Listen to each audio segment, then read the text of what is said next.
Chinese kung fu master হুয়ারলাং বলছিলেন? হ্যাঁ, হুয়ারলাং।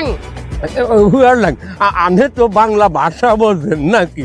হ্যাঁ, বাংলা ভাষা খুবই ভালো পারি। আমি হইলাম বেলতলা থেকে সুলেমান ল্যাংটা একাদশ ক্লাবের মালিক।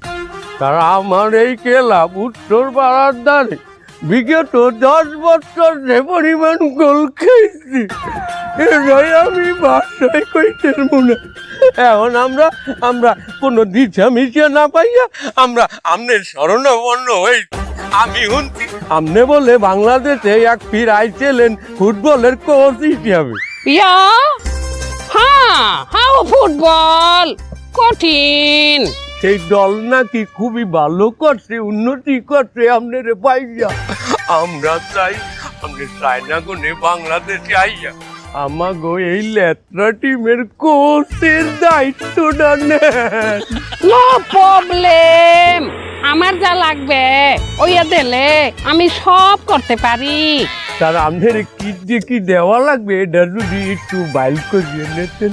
ইয়ান 3 মিলিয়ন ইয়ান এন্ড প্রত্যেক বেলায় রাসেল বাইপার খাইতে দিতে হবে কি, ঠিক না? ওখানে আমি এই ফুটবলটারে ইগোর সাথে নিছি। আমার জমি জমা জায়গা সব বেচা আমি এই বেলতলা সুলেমান ল্যাংটা একাদশ ক্লাবটা বানাইছি। টাকা পয়সা কোনো বিষয় না, কিন্তু ওই রাসেল ভাইপো তো আর আমরা ডেলি আপনার খাওয়াইতে পারবো না।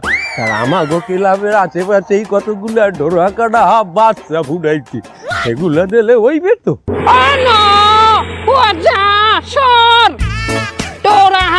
আমি কি খরাতি? আমি লাং বংশের ছেলে। আমার দাদা ধরছে লাং, আমার বাবা ছাড়ছে লাং, আর আমি হুয়ার লাং। লাং বংশ কখনো ডোরা হাফ খায় না, খায় না।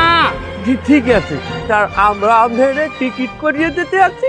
আপনি এয়ারপোর্টে পৌঁছে গেই আমরা যে ঠিকানা দেবো এই ঠিকানা ডাইরেক্ট চলে যাইবেন, আমরা আর দেরি করতে চাই না। ওকে ওকে, শেষেনি শেষেনি।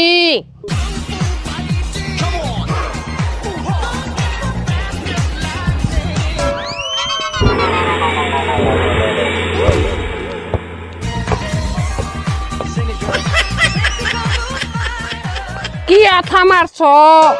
হাইয়া হাইয়া